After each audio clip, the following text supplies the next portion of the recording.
Hi there, Phil Simborg for the USBGF. It is a normal match score, what we call a normal match score, meaning that it is pretty much the same as for unlimited or money games. The take point is 21.5% roughly for a live cube, 25% for a dead cube. Gammon values are about 0.5. That sets the scene. The score is 0-0 to 11, or as you see, I've set my score to 11 away, because that's the relevant numbers. Red is on roll, cube is in the center. What is the proper cube action here? Should red double? And if red doubles, should blue take or drop?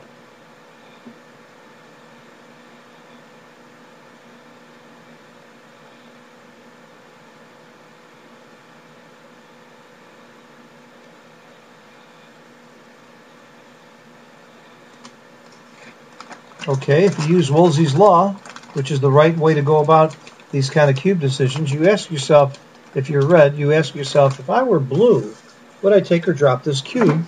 And you would drop it like a rock. This is not, it can't be a take. You're going to get gammoned a bunch, and you don't have a lot of winning chances here. Looks like red's going to make the 2 point on the next roll, or if he doesn't roll a 2 or a 6 or some combination, he might roll a 1 and hit loose, or a 7 and hit loose. Just doesn't look like a really great chance for blue here. He would drop. So using Woolsey's law, when you decide that your opponent would drop, there's only one reason you wouldn't double, and that's if you might be too good to double. So look at it from the red standpoint. Do you think red might be too good to double, or should he play on?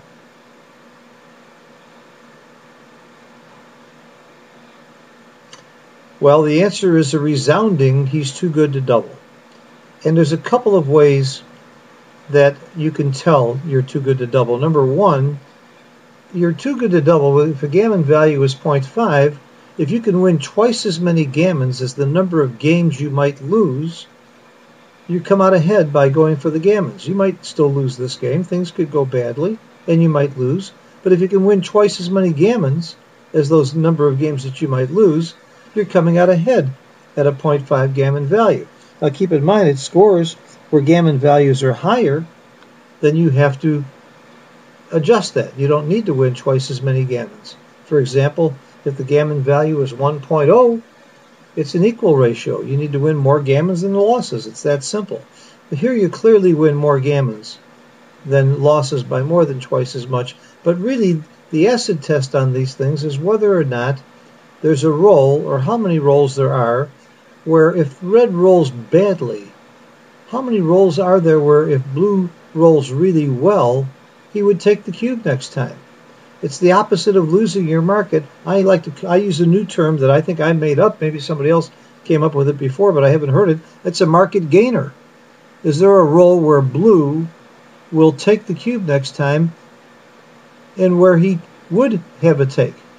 Well, if red rolls really badly and he can't hit and can't make the 2 point, and there aren't a lot of rolls that do that, you're going to have trouble finding too many rolls. 4-2. Let's say red rolls a 4. Well, 4-2 he covers.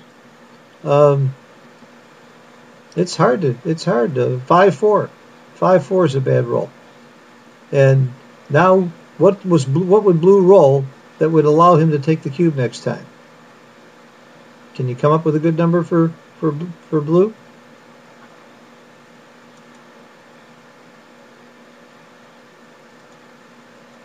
Well, double 1 seems like a pretty good number, doesn't it? 2-1 would also be a pretty good number, wouldn't it be? Well, a lot of it depends on how you play the 5-4. I know how I play the 5-4. I'm still hitting and covering the 2. Now double 1s and double 2s aren't that good. Double 1's about the only good roll. I'm playing 5-4, 6-2, 6-1. I'm not going to break this point. I'm not going to give him all those shots and chances for double shots. Let's take a look at that first of all and make sure we're talking about playing it well.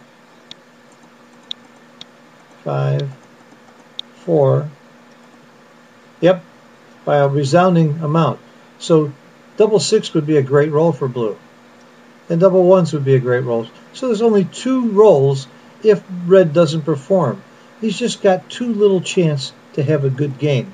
So when you're looking at whether or not you're too good to double, you have to only look at the next roll and see if your opponent can get to a point where he has a take, where he has a market gainer. And in this case, there just aren't many you can think of. Let's see what red's worst rolls are.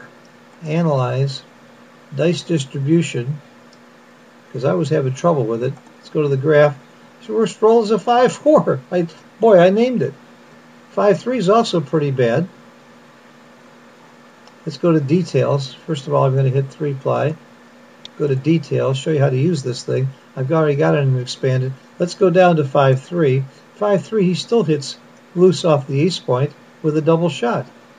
And only a double 1, a 2-1, a double 2 are the only rolls that really take the equity of red down to where blue would have a take.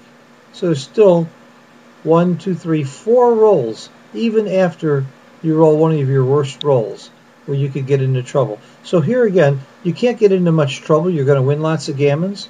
Your gammons are more than twice as much as your losses. Think about playing on for the gammon.